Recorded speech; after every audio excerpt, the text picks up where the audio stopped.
Hi, how are you doing? Are you chill?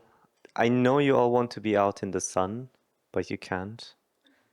But yeah, because I'm sitting here and I'm so fucking hot, so it's like almost like sun, right? Um, yeah. So, what's this sass? I just had two cake yazdi, mini cake yazdi, and that's it. So, we're starting with the second panel.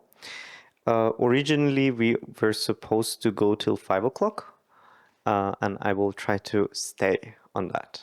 So we have 80 minutes-ish to talk about things that we kind of touched upon in the former panel, and we'll continue with them on a more practical matter of how to support the artists to get the dreams that they voiced.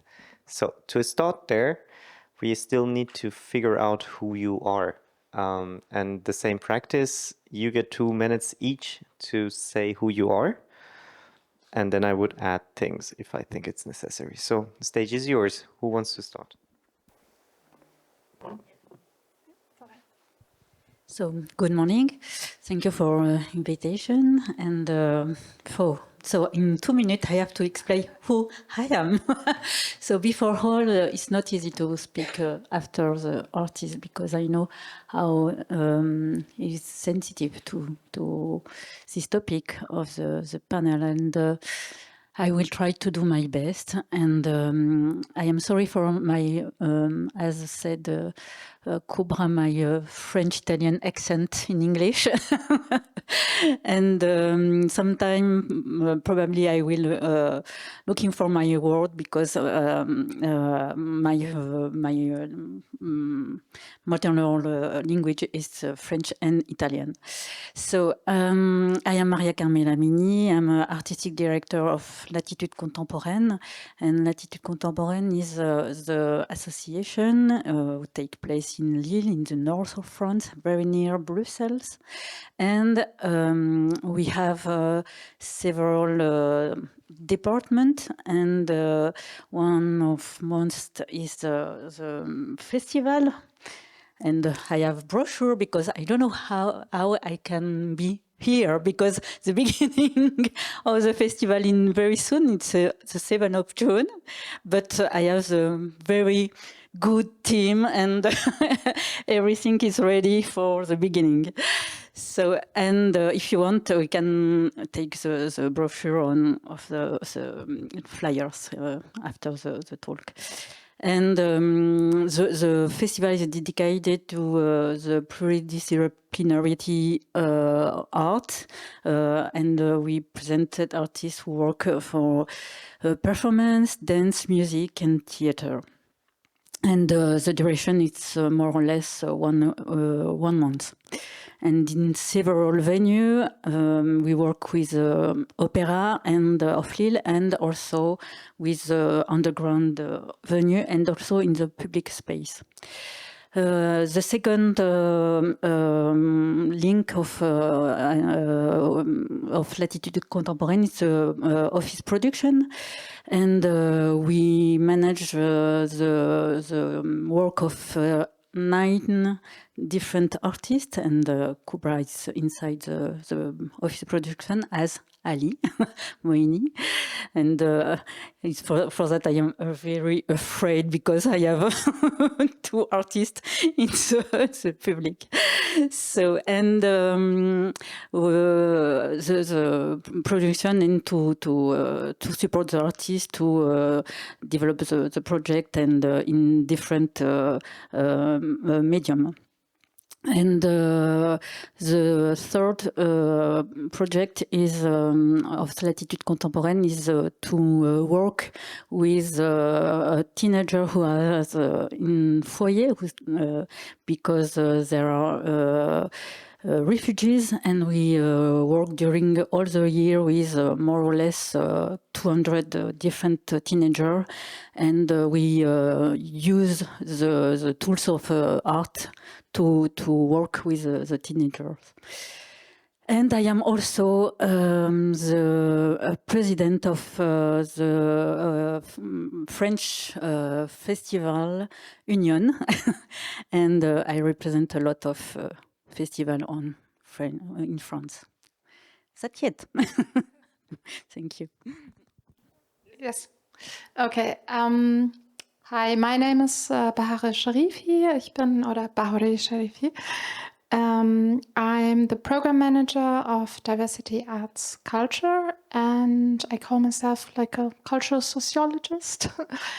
Yes, Diversity Arts Culture is an consultation office that was initiated in 2017 to enable diversity-based or focused structural change within the cultural landscape, mostly in Berlin, because we are like Berlin-based fund. But we consult whoever comes. So we are in contact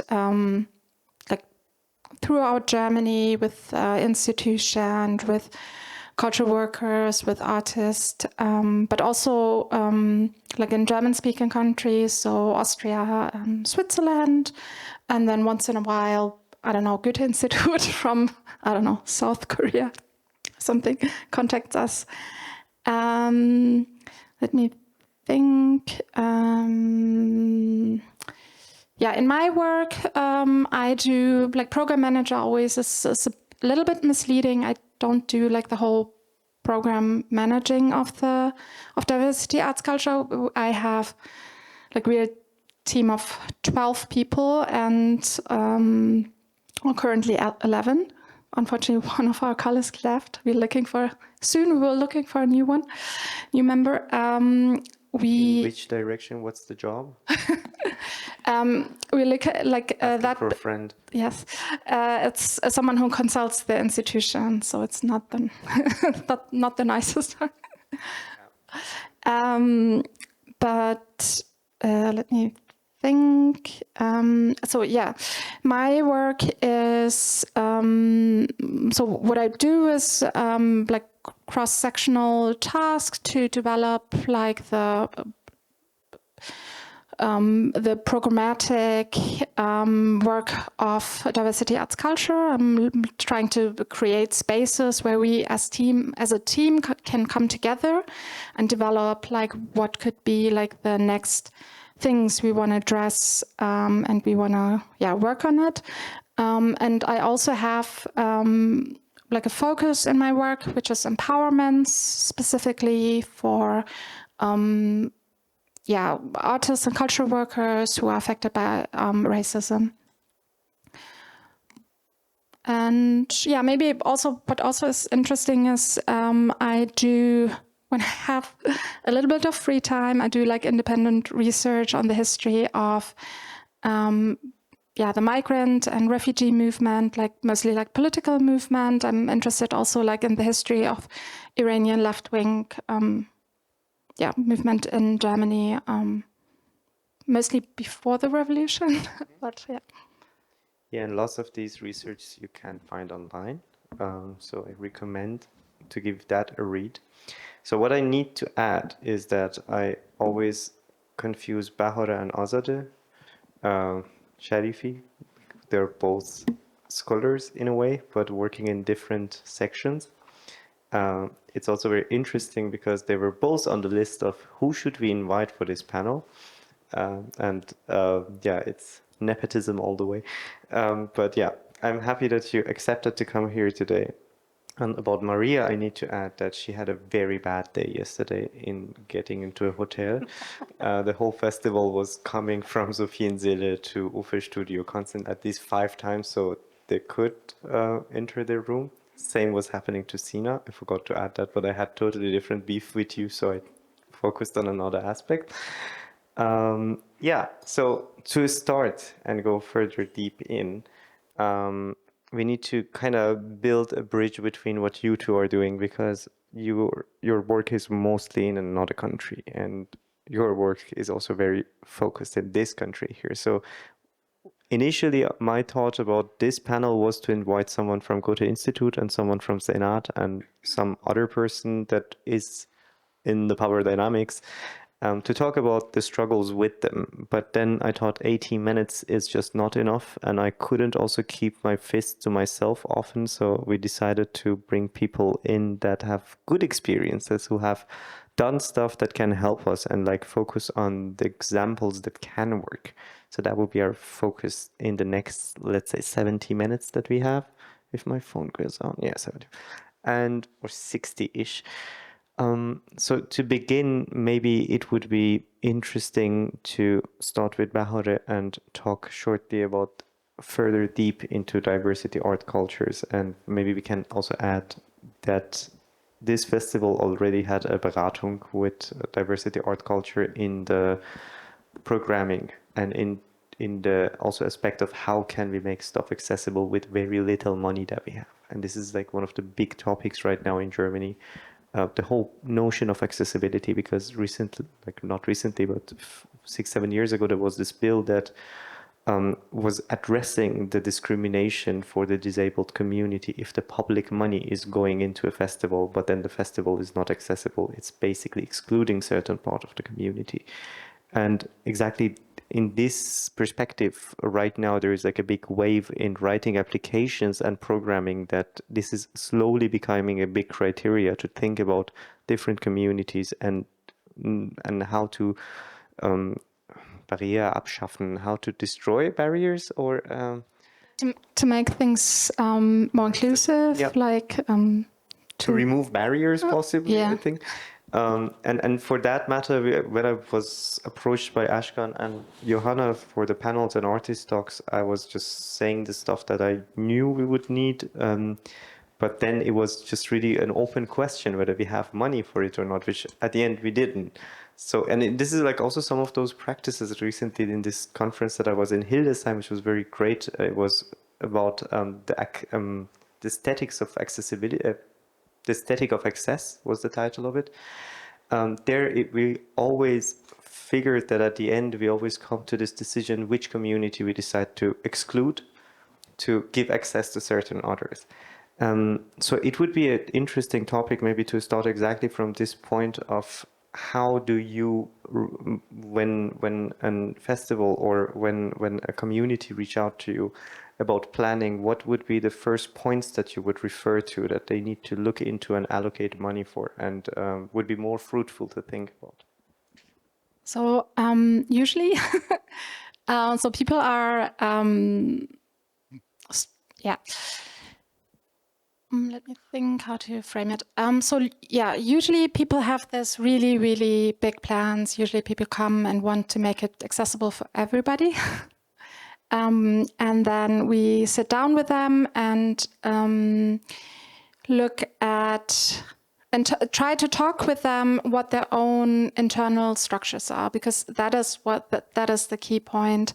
If your own practice is not inclusive, you will, like, no way you will have a good experience, or you won't provide a good space for marginalized communities. So what we usually advise people is to start an internal process to look at, like, who are we, right? Are we mostly like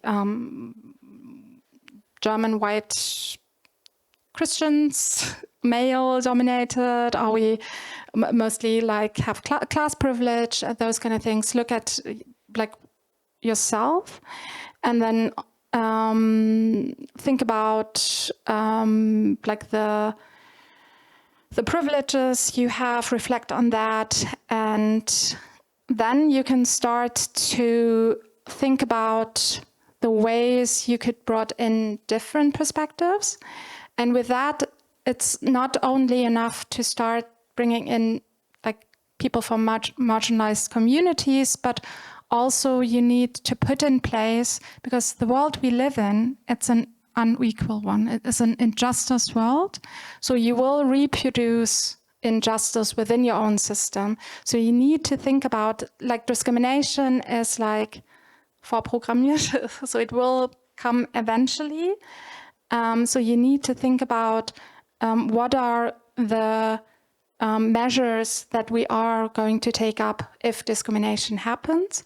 And then this is the point where you can, once you put it in place, like your own reflection, and then also like having a system, for example, working with an organization who can provide you that counseling on anti-discrimination, who you have your own guidelines, what you will do on in terms of anti-discrimination, with the people you will work internally, the people, like the artists you're going to bring in, also the audience you're going to bring in, you're trying to reach out for.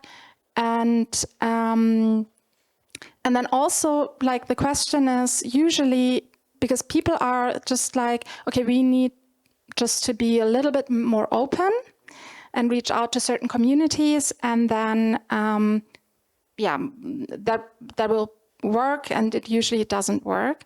And you need to look, how do you, for example, if you write just like an job description, who can make this job description, right? It's just like, usually you need to be very, I don't know, fit, and you need to be very self-sufficient, and you need to be this and that and that, and just like reproducing the kind of like normative person, cultural worker, that usually can provide all of this. It's somebody with class privilege. It's somebody who has is not disabled. It's usually somebody who is, there's a lot of things. And so this is also, you need to reorganize how you organize labor. This is also like a very important question, because not everybody can fulfill the task. Is it because they didn't have the right education, because they didn't have the training? So we always advise people, think about hiring for potential. Maybe this person doesn't have that to begin with. Can you provide that, like, to bring in new people, or who are not as trained or as experienced? But then don't like bring people in if you can't provide that. That's also like a very important step. So yeah, these are like I can go on forever, but so it's very important to have that internal process. And then once you have that, once you have brought in, like, make yourself knowledgeable, for example, in terms of accessibility, in terms of anti-racism, in terms of anti-sexism, how for example, if it's, for example, an institution, we also advise to look into the law of equal treatment, because that is put in place, and usually a lot of institutions don't know that. A lot of cultural workers don't know that this law exists, but they need to abide by this law. So you need to educate yourself by this law. Actually, this law says you need to educate if you're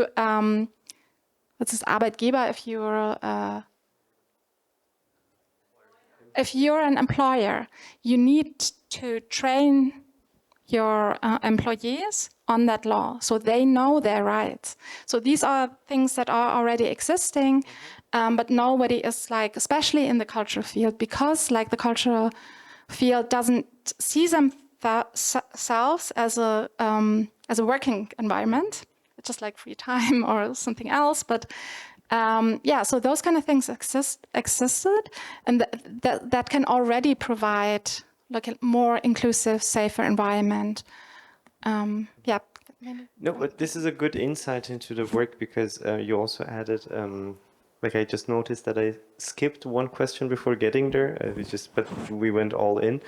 But you brought in a very interesting term, which was who we are. Like, we need to question who we are, what are we working with, because I also noticed that at the beginning when I was asking for translation for the artist talks to just give access to people here, I forgot how English speaking the dance scene is in comparison to other formats that we're working with. It's often in the talks in the houses we always like stick with German, and or German is so present and so like dominant that you really need to provide that translation, whereas we don't really think about the alternative communities that also need translation. Also, it goes for Gebärdensprache, and I had this experience from the organizing demonstrations where we were thinking about, okay, we also need to provide translation for the deaf community, and the Iranian deaf community, what language do they speak? So from what do we translate to what? And then there is this question of class. Did they have access to education to learn DGS, or did they learn ALS, or did they learn international sign language? So what to translate to? And it's a very interesting, but very, like, you can fuck things up immediately by deciding for the wrong language or something, and like build some sort of power structure that you just didn't know. And also, it's a very delicate topic, and it's recently I learned that this is very important to just always ask who we are trying to reach first and who we want to develop. Because, for instance, in Sophienseele they have simultaneous translation as like an incorporated project there that is going quite progressive in landscape of Berlin, let's say. Which is easy to organize, but not all houses are willing to put this effort and also consequently looking for the money for that. But maybe coming to this question of who we are and what we are, maybe we just go this step back and ask, what brought you to what you're doing right now? And I look at you now. I mean, you did tell me before what brought you, but I think it was a very nice story. You have to repeat it. When I speak with people, I have different. I am different person, of course, and as I have a lot of different job, I am also different person, and I have a different responsibility. And for example, with Kubra, we have different relationship, and I am friend, I am women, and we have complicity with women relationship because we defend feminism posture, and I am sometimes her mother, but coffee mother. You know what I mean, coffee mother. And of course, I am also a producer, and I am also programmers. And depend what is the discussion when we meet together. And also we have maybe I can start to talk about what we did together in July 2021, and that's the reason we reached out to you to come here to talk about the network. Yes, I know. I know. It's for that I arrive in this point. So in July 2001, after my festival, after my responsibility to the festival in Avignon in July, I start my second day of holiday after the very, very huge years. And Kubra asked me to stop my holiday, and I came back to Lille, and we make the list to get out more than 80 artists, Afghan women artists, and especially Hazara. And what is very important to me to say, it's when she asked me to make this list, in the same time, we know that there was two different other lists. And one for the cinema, one other for the live art. And when Kubra asked me to make the list, I said, it's impossible for me to choose the medium. It's how I have to choose who can go, get out from Afghanistan in the middle of the crisis and the beginning of the war, and with just because there is a which kind of artist. And I said, let me know who is more in danger. And she responded, the women artist Azara. And this is the beginning shows we made together. And I would like to also thank you, Ali, because during the process of get out of the artist, it was my translators by WhatsApp during all night and days. And it was very, very hard job, because we work during 3 weeks, I think, night and days, without sleep and without rest, and we work very hardly. And now the girls are in France, and we try to get out other girls still yet right now. But right now it's a problem. It's because the France are organizer of Olympic game, so it's impossible to go to get the visa. And we are waiting the end of the Olympic game to continue the process of to help and to get out the women from Afghanistan. And my responsibility is to give to all the artists the tools to work in France, to take the place in France, and of course it's really important to keep my place, and never I want to say to someone, maybe you have to go by this way or to learn this way or this. My only suggestion is to speak French very fast, because it's the first very important tool to be included in the society.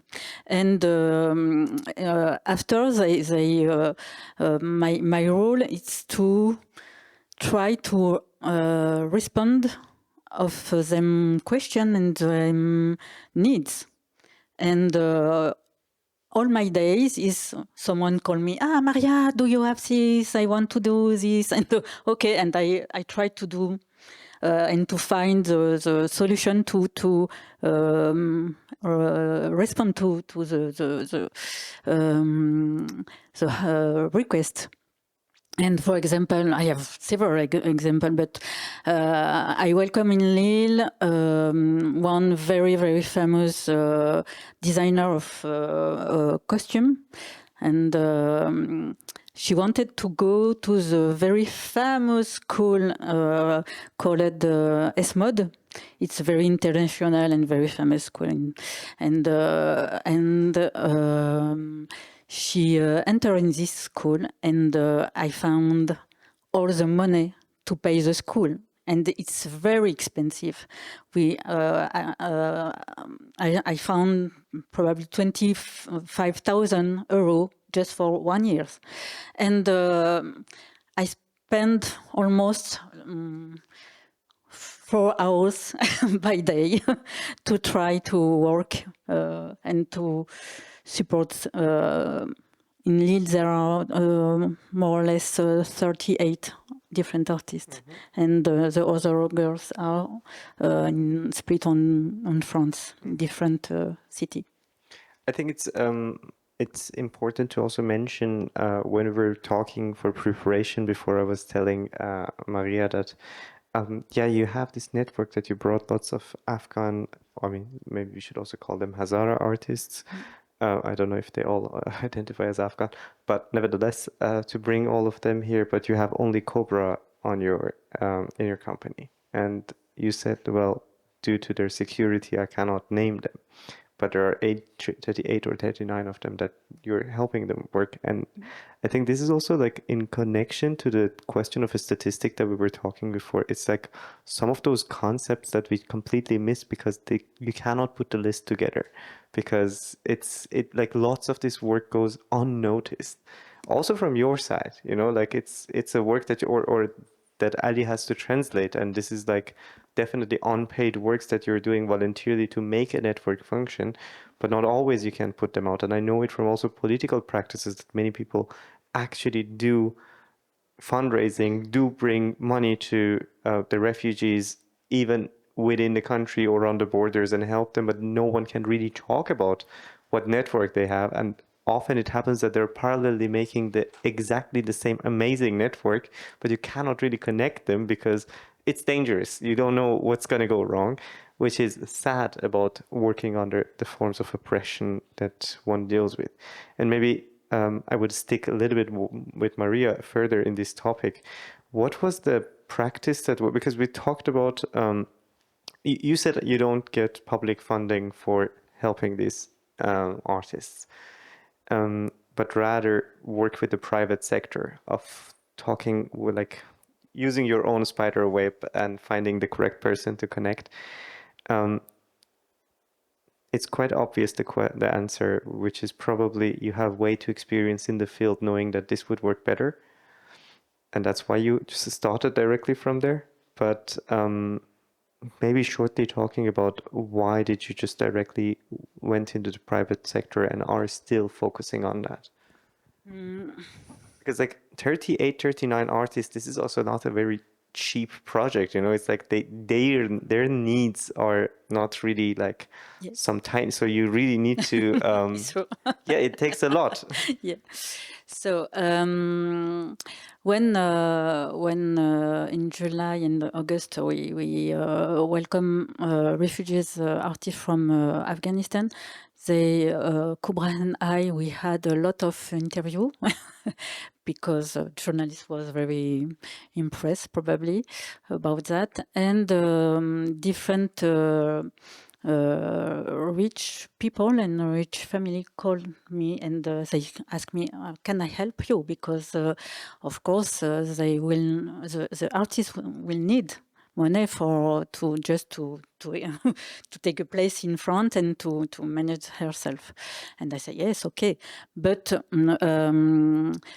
of course, I was very care about who was the family. You know, it's not total, of course, and also the people was very very. They don't want to know, the other people knows they give the money. They are very, very discreet. And they don't want to have the name on the website or, you know, and it's like very discreet and very background. And now a lot of their friends, and they came in my house for the dinner to eat with the Afghan family, because yes, I have two Afghan family in my house, and they changed a lot my life, and in the good way, of course. And yes, I have a lot of. I built a very nice network around this story, and with very nice people and very careful people. And but about the public funding, So in France, we have one institution called des Ateliers des Artistes in Exile. How I can say in English? Yeah. Salon of Exile Artists, yes, okay. And who receive a lot of public funding. But in the beginning, I tried to work with this institution, and after a few months, it was impossible because the manner to support and to work with the artists is totally different, and we are in total opposite. And because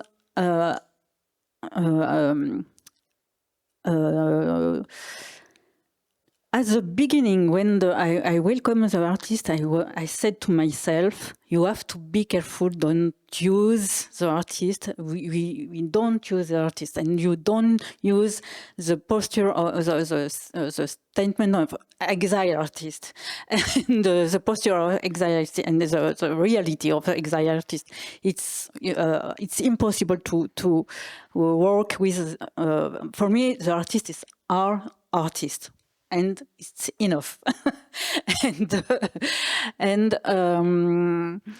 The atelier of Artists in Exile, it's totally opposite. They use, and a lot, the title of Artist on Exile, to get the money. And now it's impossible to work with them, and a lot of artists, they understood this problem, and but I don't know if I can say that, but we are in the only friend on the room. But the Minister of Culture asked even in French, I forgot my word. Sorry.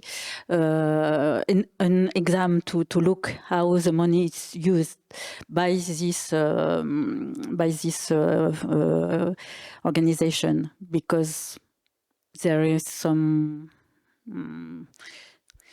thing no good. So I think we can come to the German perspective. I mean, I must also say at the beginning when you were talking about guidelines and everything and how we should, I was like, this is the most German conversation one can have. But it shows that we're both working in a very fucked up scene.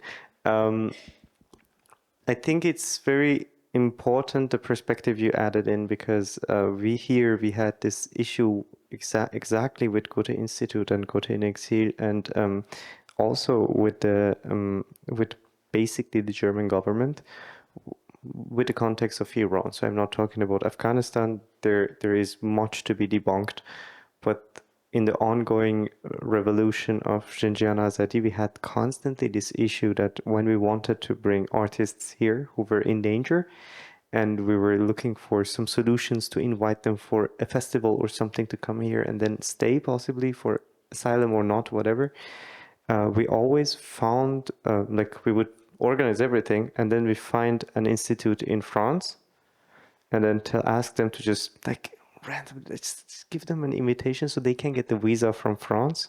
Then they would come to France for one night, do like, we don't care, it doesn't matter, just like one person in a room, you read a book to them or something, and then come here. We had so much bureaucratical issue in Germany, which totally contradicts this like feminist Außenpolitik, foreign policy of like, oh, we want to help the poor Iranians or the poor women of whatsoever, and then having the visa of 3 or 4 artists that we were trying to bring in canceled last minute because they were worried that this might get too political. Which is weird that the German government would give you this attitude. So this became a very common practice in Germany to look for a connection in France and like use this possibility of having the easier methods of getting visa and bringing the artists here, which is very racist to begin with. and very unnecessary as well. It's also not ecologically friendly because people need to travel extra unnecessarily.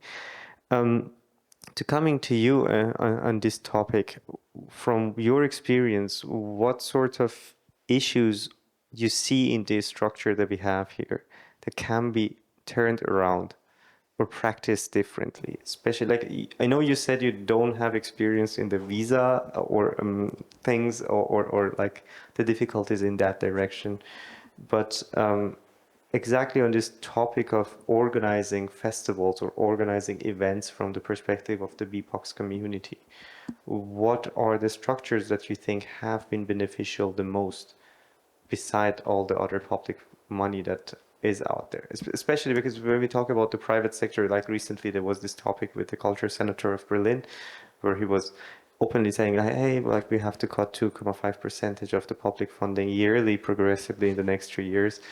And then it was asked, he asked the people to go to the private sector and fix this gap, which is millions of euros from the private sector, whereas this should be the job of the lawmakers to fix that, not the culture workers.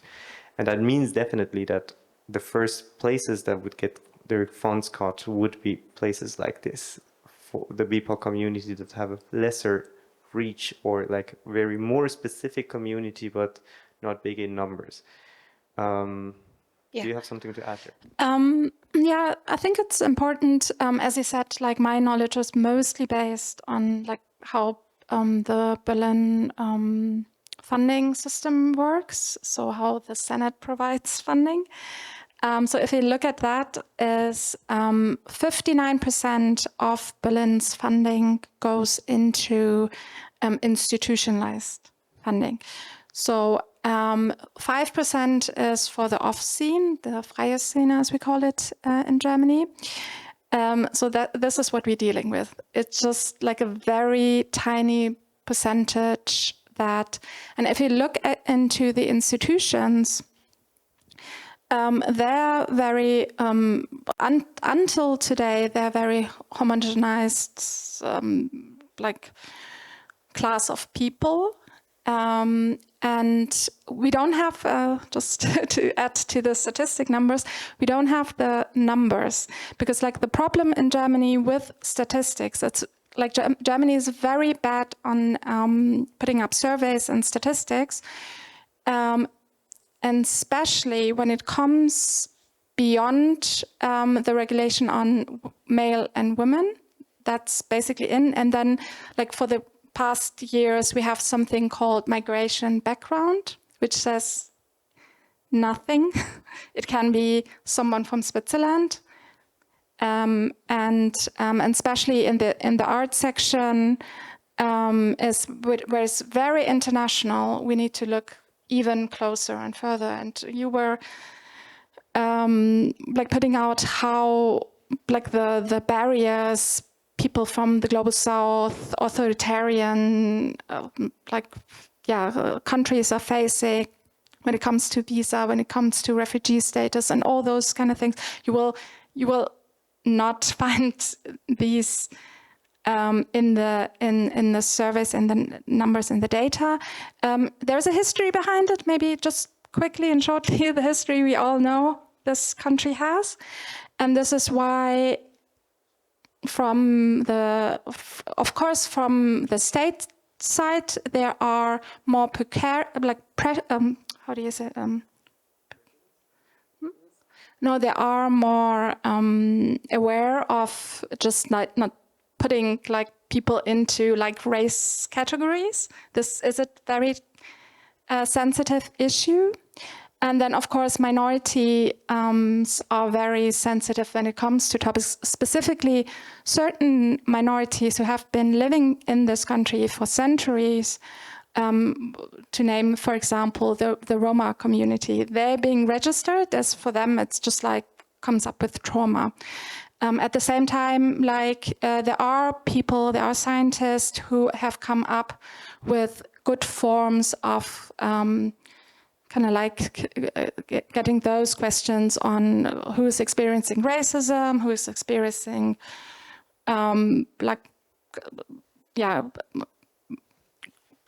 who are excluded for class, who are excluded for sexual identity and those kind of things. I mean, those kind of things already existed, but there is no practice in that. So if you talk about those kind of things, it is like throughout experience, but we are lacking hard facts, and we all wish to have this hard fact because it makes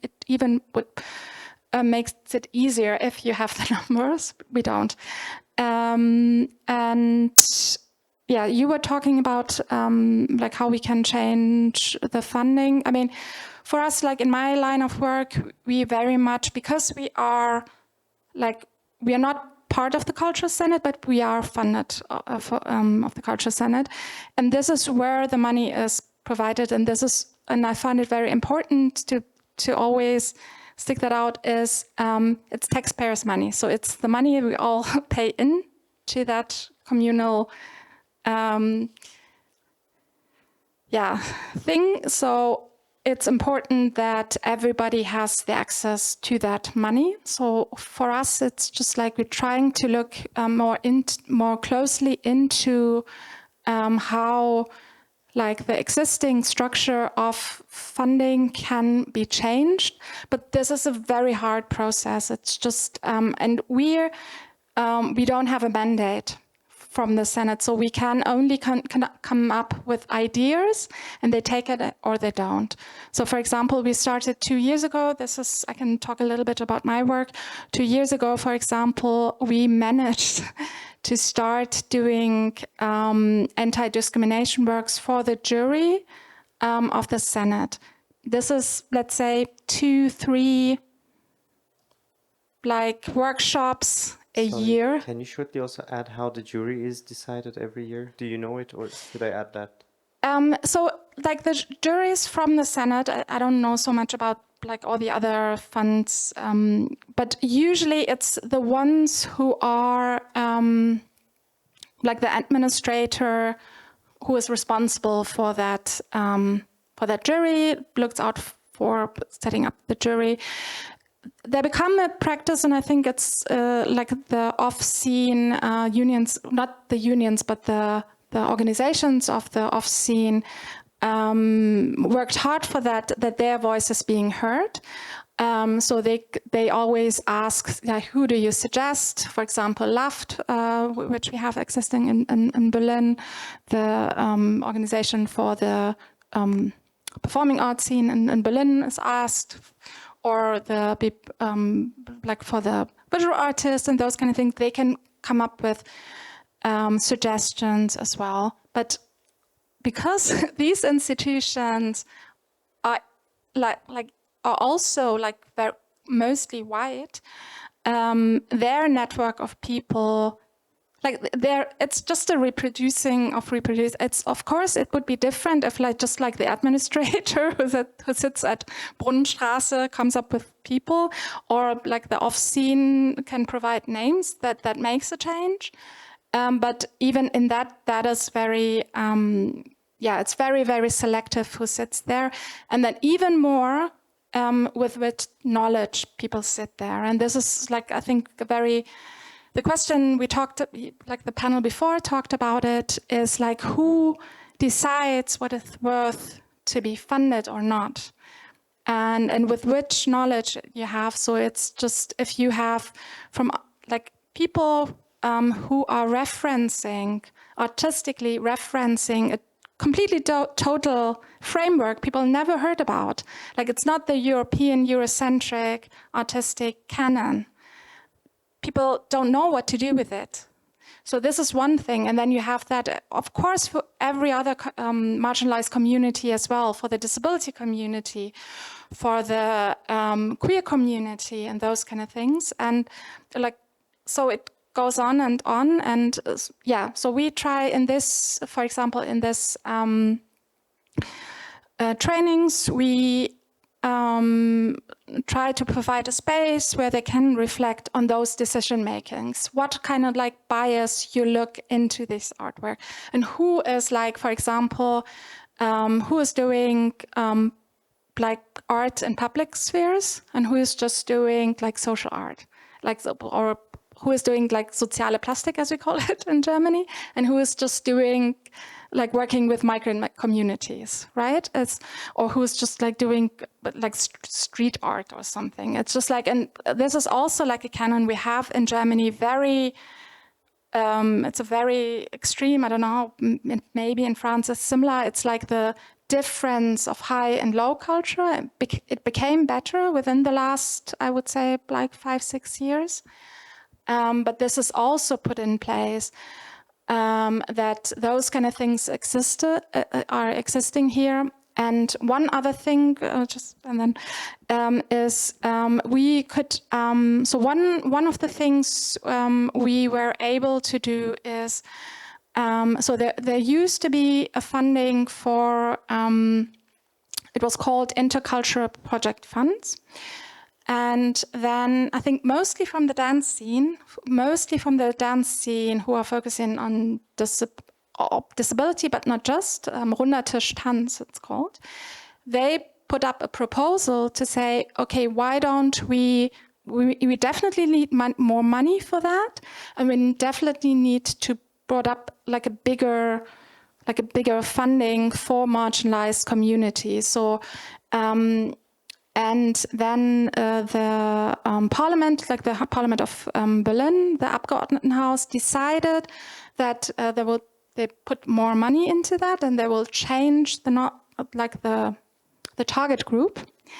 And then they asked us who we would, like what we think, how the criteria would be. And because we always try to find like a legal term, we said, let's look at the dimensions the law for equal treatment, the Allgemeine Gleichbehandlungsgesetz provides. So who is affected by racism, like people who are affected by racism, who are affected by disability, people who are affected by like for their sexual identity and those kind of things. This is a target group now for this bigger fund, but it's just only like once a year, and they have like that amount of money that they can fund 10 projects. So, but it's still, I mean, they have very good projects that would never have been funded. And one of the other things is like, because like we advised them as well, that what you were talking about earlier, the bureaucracy needs to be, we need to work on that bureaucracy. So it's a little bit easier to apply for that fund than for other funds. One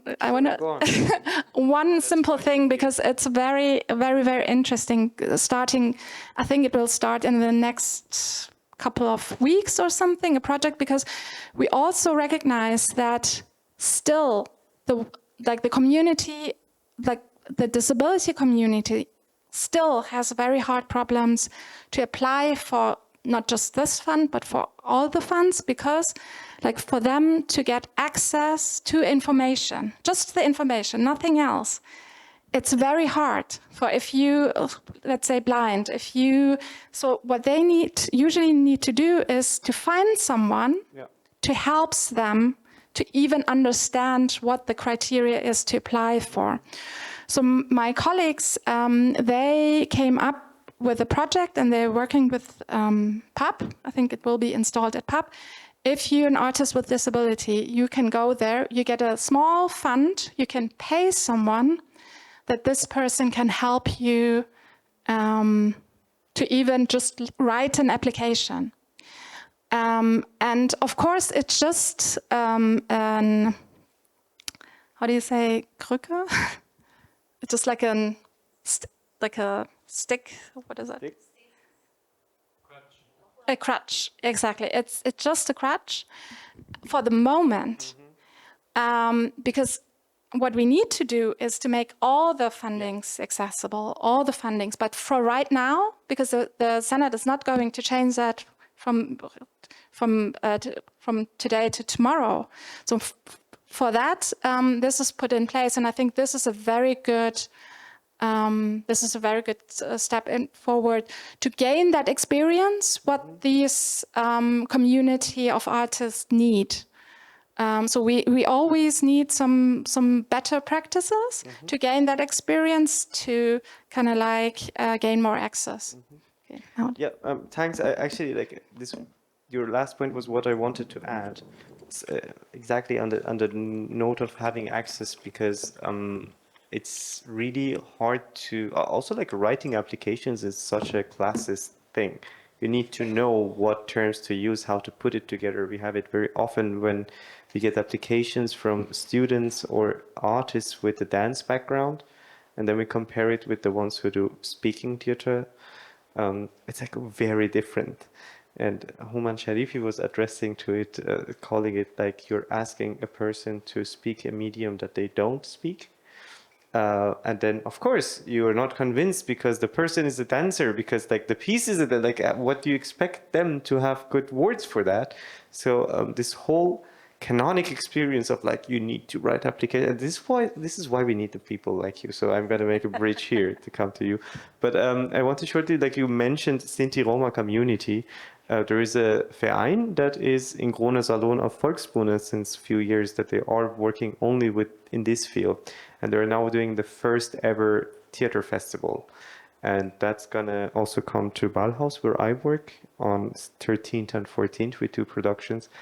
And we were very happy about it because we were sitting in a team, we were watching the productions, and we were like, it doesn't really vibe with us. We don't really, it's not our aesthetic maybe, or it's not really our work. We couldn't really connect that much. But then there was this question for us, do they have a place?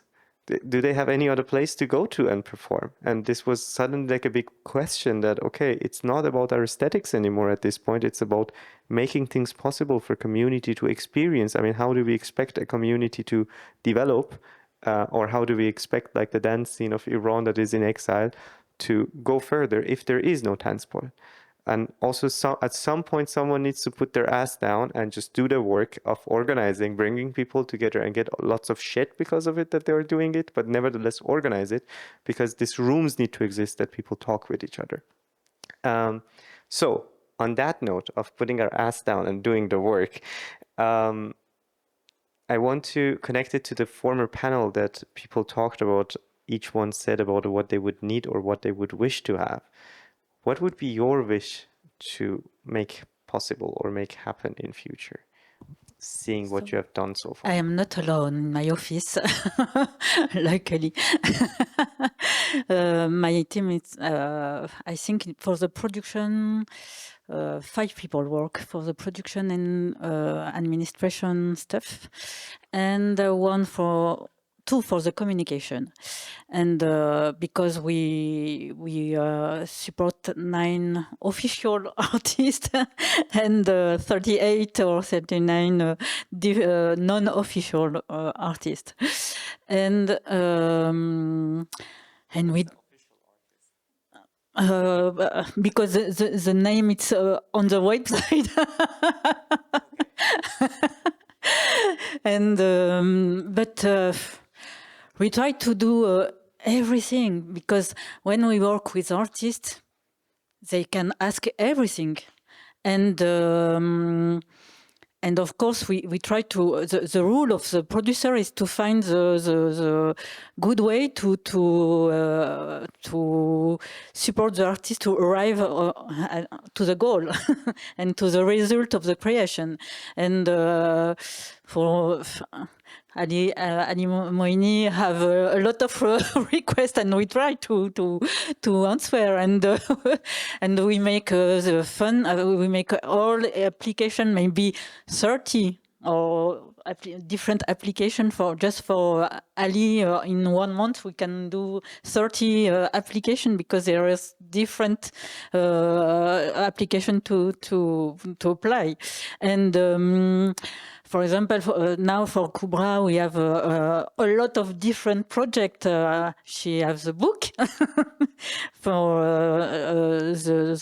the book. It's for September, yes, and we have to finish the book, and we found the producer of the book, the editor for the book, and she has she want to do the sculpture in ceramic sculpture, and now she have to learn in the school of ceramic how to build the sculpture in ceramic, and for next month she want to do the movie, or and this is interesting because if as producer you have the same challenge it's not interesting as for your life. And more for myself, more I may close your eye. More I have a challenge. I find the yes. It's the story of my life, and I love my work and I love my job. And I want to say something. When we decided with Kubra, because I was not alone, and to get out the artist from Afghanistan, it was not only because they was in danger, of course, for that, but also because in my one body, in my one deep place in my brain, I know the artists are the last barrier to protect the democracy. If this barrier fall down, the democracy are finished. Wow. Yes. No, this was a very good sentence. I must tell you on the background, I was writing out quotes from everyone to just like have a summary at the end. You gave me a good quote. I hope that I would remember that correctly. Do you want to continue? No. Okay. I just had a feeling you had this breath of. So I know. I'm gonna fill the gap, but so would that be also your wish, to support this barrier? So that's what you wish to have in future. Yeah. Yeah, I think we have to work in one. We have to thinking about one problem, probably in here also in German. We have to take in charge the trauma. During when I start to work with Kubra and with also with Ali, of course, and the other refugees artists, I saw how we have to take in charge also the trauma, and sometimes we are alone to manage this question and this point. And it's really heavy because it's not your. I never learn. I am not psychologist people. I am not. You're a producer. Yeah. Yes. Exactly. And I don't understand how the society does not take care more carefully this question, because how you can be very deepless in the society if you don't take in charge, if you don't feel better with your trauma. It's impossible. And for me, you have two challenge when you arrive in one country as exiled people, to learn the language and to find someone to take in charge of your trauma. And for me, it's the role of the government in few, I talk with Kubra, and she said me in Australia, there are a lot of associations who take in charge the question of the trauma of people in exile. It's really important to take it in charge. Yeah, absolutely. And I think this is like also a little bit in direction of your work, or the wishes that you would like to achieve in a field of organization or in administrative forms. But what would be your wish to, like, let's say in 5 years, you're looking at the work that you have done so far. What would you wish to have achieved in next 5 years in all these barriers that you're running against, which are mostly also walls sometimes that we cannot really change? So like one of the things I always have, I'm always having trouble to imagine the future. It's because of my childhood trauma. But nevertheless, I can talk about one thing that I'm thinking about for a very long time. I'm working currently on that with my colleagues. Is that we need more, because like in the line of what I'm doing, anti-discrimination work, we put a lot of effort, we do a lot of resources into changing the institution. And it is important, as I talked about it earlier, because the most resources already went into that. So these are the, like, where the resources lie. We need to change that. But still, I think we will only manage to change with people. Will, like the ones who are coming up with different, like the people are the ones who are very flexible, structures aren't. So we need to, like, from what I'm kind of try to build up is some sort of place, a program where people have a third space, where can think about different type of organizing, and specifically focusing on communities, marginalized communities. Yeah, so so that would be one of the things, to have this program where we can not like new leaders. I'm not so, I don't want to build up leaders. I want to have like progressive minds who will have, who will learn how to organize groups, teams in different ways to provide spaces where people can come together more equally, less hierarchical, less discrimination, and then think about how they will organize work, how they will organize artistic and creative work. Yes, this is one of the things. And then like hopefully we will have people out there, an army of people out there in a couple of years who have the knowledge to provide, to provide structures, to build up structures that will not reproduce the old ones. Because this is what we're experiencing now for the past couple of years. Like we had, like for the last 10, 15 years, we had the cry for representation. Mm-hmm. We have that in certain ways. We have some leaders, like directors, for example, in certain ways. But these are the ones they're very much reproducing, like a capitalist patriarchal system, like a white one. And this is one of the things, it doesn't work that way. We need like different people out there. This is one of the things. And then the other thing, maybe currently, I would like have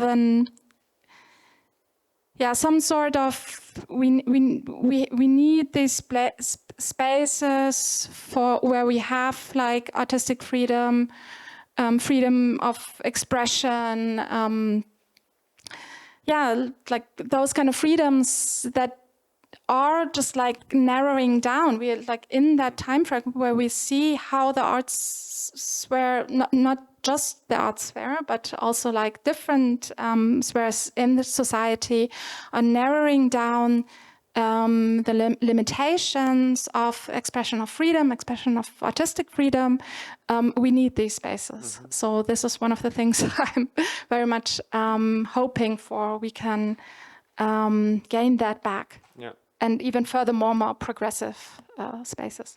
Yeah, for that, we definitely need to wish for a new culture senator that doesn't trigger our PTSD of Iran. So that being said, I would open the panel now for, please don't quote me on that in what you're writing. Looking at the journalist in the room, I don't want to be cancelled. I still need to work in the field. Thank you. Unless he got replaced, and then like you can write that Ozi said that before. I'm opening it a Q&A now to you guys. If there is any question at any of these people on the stage, we have another 10 to 12 minutes. If you don't ask any question, I would ask a question myself. So we are safe, don't worry. But there is a microphone that is waiting for you that I'm going to try to turn it on. It's the microphone. Do you have a question? Yes. It's okay. It's not okay. You need the microphone. During the conversation, you pointed out the point of juries, how juries are selected and how categories. Actually, often when I see the list of the juries, most of them. So I'm so sorry, but white Germans, and they wanted to check the documents and so. And I'm asking myself, okay, who decide for my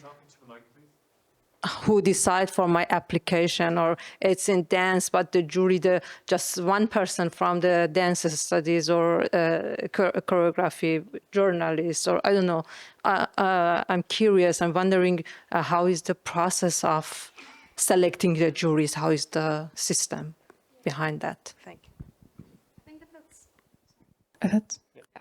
I mean, there are so many different systems. I'm not aware of all of them, but the ones I know, if it's more like an multidisciplinary project fund, then yeah, they have for example, somebody from performance art, somebody from visual art, somebody from music and those kind of things, and then they select beforehand, and then all the dance performance pieces go to that person, and then all the other pieces go to other person.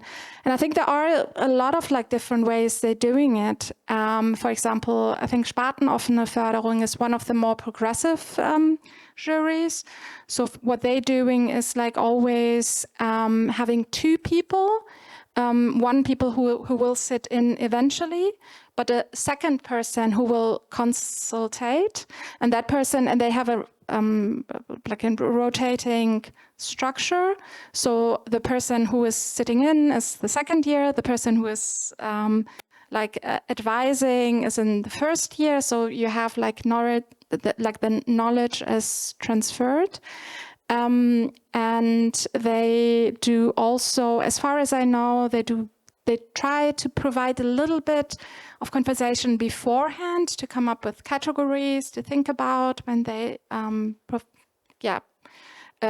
decide, decision making in the decision making process. But a lot of juries are just people are just sitting in and then deciding, and a lot of decision making is made at home. So for example, you have 100 application forms, and then because you don't have the time, right? You have a day to sit in. I mean, the jury get a little for a little compensation. So for them, it's faster if they do just the past 50, they can throw out at the beginning. So people decide at home. It's just they sit by themselves and decide. And then everything you said, right? It's before that, who has the skills to write a good application? It's very certain people, and we do have, and this is maybe also interesting, we do have actually in Berlin, we have a very good system of places where people can go and get consultation or training. But a lot of people from marginalized communities either don't know or don't feel comfortable to go there. So this is one of the things we try to do to, for example, work together with them, provide safer spaces, braver spaces. So people get to know these people who do this consultation, this program, to feel more comfortable to go and take part in their program. So a lot of knowledge is out there. You can, I mean, the off scene has built up a lot of like good infrastructure, but it's still not accessible for a lot of like marginalized communities. No, I think it's actually very important, and I'm so happy that you brought this example of Sparte offene Forderung, because that's also not only you do this advisory, but you can also recommend people for next year. Not that they decide, but they ask you. And this is very important, because when you sit 1 year and you decide, it's also like the common practice in dramaturgy that for the first year when you go to an institute, you cannot really do much because you need to understand the structure. And then the second year is only like the moment that you can actually really bring change there. So it's like a very interesting perspective there, but nevertheless, it's like very random that you would have a good jury in Sparte offene even. And this is like one of those annoying things with all the other things, like also like shortly talking again about some numbers. There is this other funding in Berlin, Wiederaufnahmeforderung, which is for the productions in free scene that are already produced once and now they want to re-show it somewhere else. The last result that came out 2 months ago, which interestingly enough, you cannot find it on the website. They don't archive it. From 2022 onwards, it's not there. You can only find the press Mitteilung that the info is there. 226 application was filled in and only 18 got funded. And what happens to these 200 other artists that ask? So like they would need nearly 6 million euros, and they handed out only 480,000 euros. And one of those productions was also like, I don't know, very well-established artists that are working in houses. They also get like, how gets money? And it's like, you guys have way too much money. Or like Rimini Protocol gets money to show their production that had been to Theatertreffen as well. And it's like, yeah, great, but also like someone else just got out of HCT and is getting this money. So it's very important to see and be solidaric also in the structures that do not apply for funding or public funding monies that are for the free scene when you have the establishment to work in that. Yeah, and then also it's like our experiences, because we provide like empowerment workshops, and not so many, we don't have this resources to like personal resources, not even just, it's not about the money, but it takes a lot to provide those kind of like empowerment spaces. But the thing is, like our experience is like people who are from marginalized communities, like up and coming artists, they are very insecure. Yeah. So if they got neglected, like a lot of them will stop trying for funding. And then you will need to put up this structure. I mean, yeah, if you have a production company who is experienced, you can tell them that happens to everybody. You need to write so many applications that one gets through. So it's a lot of like care work that is not happening. And even like, because like even the ones who work at the Senate, right? These are like very overworked. So they don't have the capacity once you call them and it's just like, yeah, why don't I get the funding to tell you the reason so you can do it next time, you can do it better. And these are but the things that we are trying to talk with them about, that this is very important, and how can we make it a little bit more sufficient, maybe not like individual consultation. Of course, we understand these people can't provide, but maybe like put a sheet together where you write it down or send it with the email so people can see that and say, okay, it's not my fault, I'm not bad enough, I need more practice, or somewhere else I will get the money. And Yeah, these two structure, Left and PAP, are giving the Beratung, but we recently had this conversation with all the artists that didn't get funded by HKF in our house, and they were talking about what if we all write very good applications, like what happens afterwards? Because it's still, at the end of the day, it's also a question that there is not enough money in the Kasse, and like this needs to, like, that's why we need new culture senator, or like people who just really fight for us, not like how to learn to write better applications. At the end of the day, it's just like this carnage, because 8% of the applications getting in gets funded. It's like ridiculous. So another question there, please. Yes. I wanted to add something, because I'm working in a structure where we give funding and where I try to like inform people which do not have to. There are so many things to do. I'm not doing so good things, but I try to get information to people.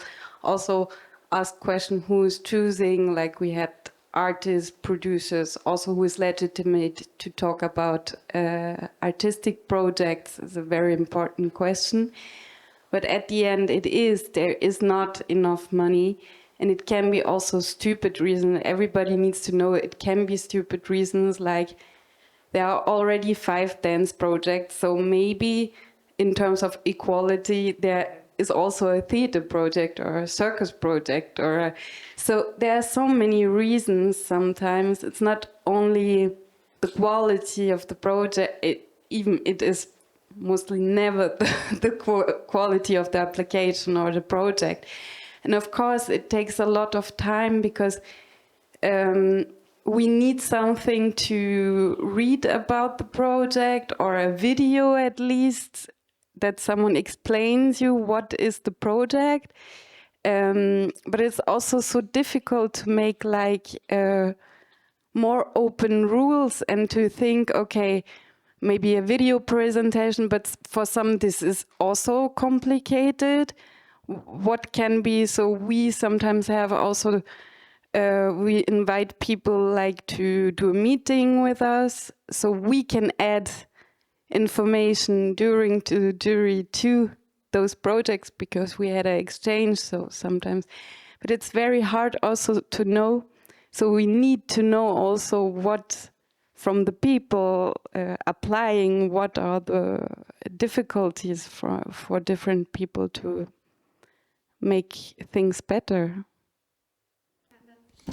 Can I say just one thing? I mean, like also like the video or audio recording or something would make it a little bit more accessible. That totally. But then if you think about in terms of jury, if you have someone on the jury who is maybe, let's say, blind, then this person needs an audio description, right? So it continues with the whole, so like the whole way society is structured is going into what the art world is structured. So it is complicated. We do like baby steps. Yeah. Go on, Annie. Yeah, I want to share 2 experiences maybe from the other part of my professional life. I was once also in a jury, and I would say that this was a very good experience and also well thought through. It was from Dachverband Tanz for the Distanzen stipends. And the way how they did it, because the applications have been many, so I think there have been more than 1,000 applications, and of course I cannot read 1,000 applications. So they had a jury of 12 people, and 6 people would be run round, or have we been more, even I don't remember. So I only had to read 250 applications, and the way how they tried to put the jury together was extremely, the attempt was to put the jury together in a very diverse way. So people with different backgrounds or expertises, for example, on for sensibility of racism, sensibility of inclusion. I was there with a very specific background of knowing the dancer's perspective. And we had the option that if there's an application in a field that I'm not familiar with, I can ask my colleagues from this jury for their expertise before I make a decision. But it's true, you have to do it at home alone, and the remuneration is very, very little. So I think this is something, if this would change, you could take more time maybe. I had less than 2 minutes for one application. And yeah, and with this, I took more than a day. So I think I was reading for 1 week or something. And then after a while, you all come together and you discuss it. And then we were giving notes, like from 1 to 6 or something, I don't remember. And then many people just drop out. So, and then you just discuss the ones with the highest notes, and those ones we discussed. But there have been maybe 600 applications that were just out without even having talked about it. And still I thought at least the try was to really have many people deciding, not just 2, but really many and diverse people. And there was also the chance to bring up applications again that went already through the filter, so by the experts. And I found this was a good experience because I also learned a lot. So if this would be like this, that all funding institutions would be sensible about how the juries are constructed, would be good. Yeah, another experience that I wanted to share is that I'm also engaging myself in a network for dancers, especially because dancers are not having such a huge say and impact on their own structures that they are working in. And I don't want to say that this is the solution, but maybe this can be something like a not best practice example, but an example maybe. It's so like we also feel that dancers don't have access to information of how to write a good application, especially because they are coming from a non-oral or non-verbal art form. They don't know how to express themselves. They are international. They know they're not really skilled or focused on that. That's what also. Exactly, yeah. And they're international, so the language barrier is also a barrier. And like we found ourselves as a network to empower each other, and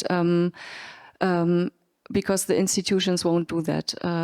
We are the smallest, we are the last bit in the dance hierarchy, let's say.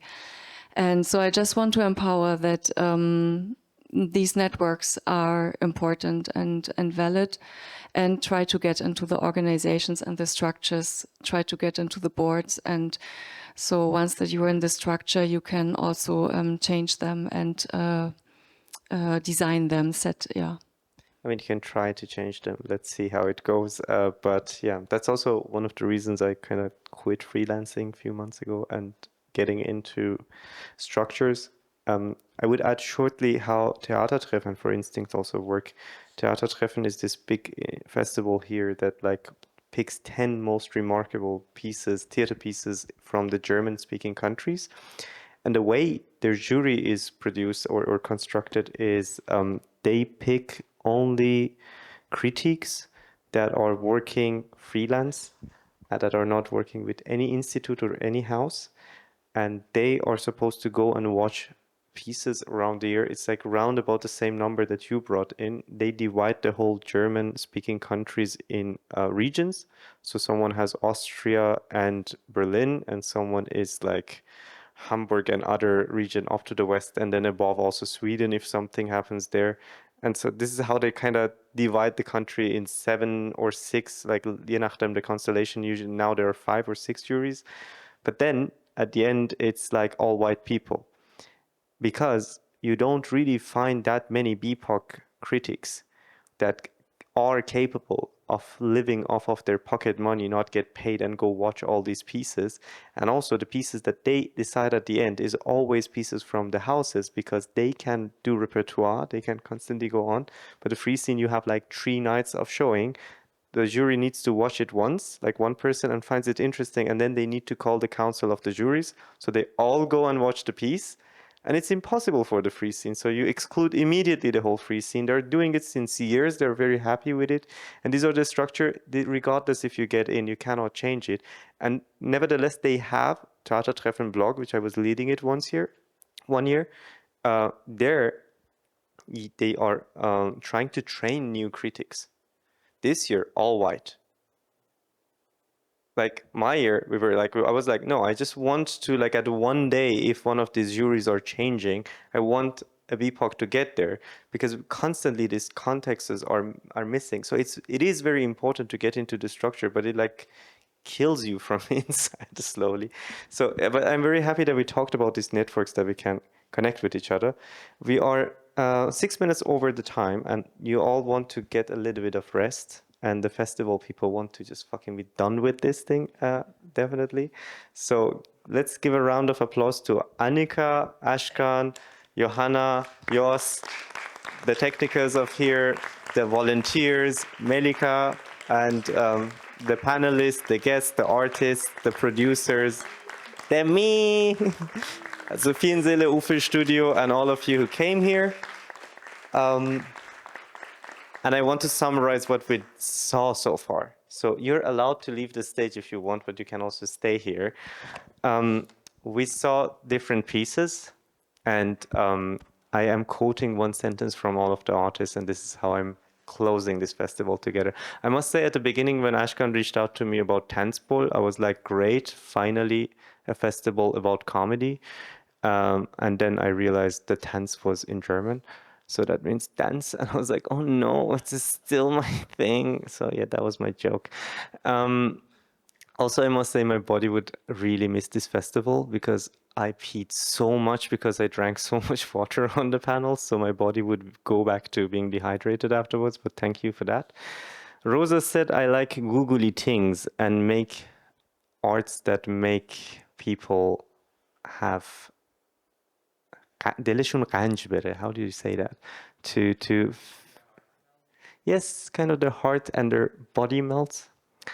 And Mustafa said, I don't want to hurt myself. Ali said, I don't hate Mario. And also, where is my ice cream? Which I owe you at some point. Was it Abed? I'm not sure the name. Said it was the first time I danced. The musician from Cedric's piece, Abi said it was my, sorry, I wrote Abed. And do you want to repeat your amazing sentence that you said? You want to support the barrier in front of the democracy that is the artists. Is that what you said? No? How do I say that? I didn't write it down, I'm dumb. So, because I have to say something else. Sorry, I start to work with Amnesty International to write the plea for the artists in danger who can have the same protection of as a journalist and as intellectual people, to have the same protection. And it's really important for me that the artists are protected as a journalist and can be freedom in everywhere. So I have to, yes, I have to find the sentence.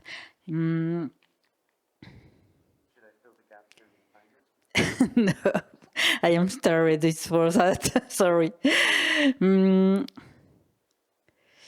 So just, yes, I want to support and to work with artists, because it's a last barrier, and the very strong barrier, because if the artist fall down, And with the barrier fall down, the democracy fall down, and disappear everywhere.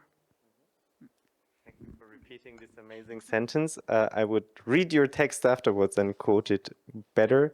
Copra says, I don't want to work with limit, or I want to work without limit. Azadeh said, I don't have the statistic. And Bahareh, you said, I haven't picked a sentence from you yet. Maybe I said Sina's. Sina said, I want to work. And I don't want to do the game that the system is imposing on me. And I think for Bahareh, I would still go on with, I would like to research on the Iranian leftist movement from before revolution. I still go on with that because you have good text on that. And I say, let this festival be finished at this point, and we pick it up maybe next year, maybe another year, or maybe we see each other in totally a different setting. Until we meet again, take care and goodbye.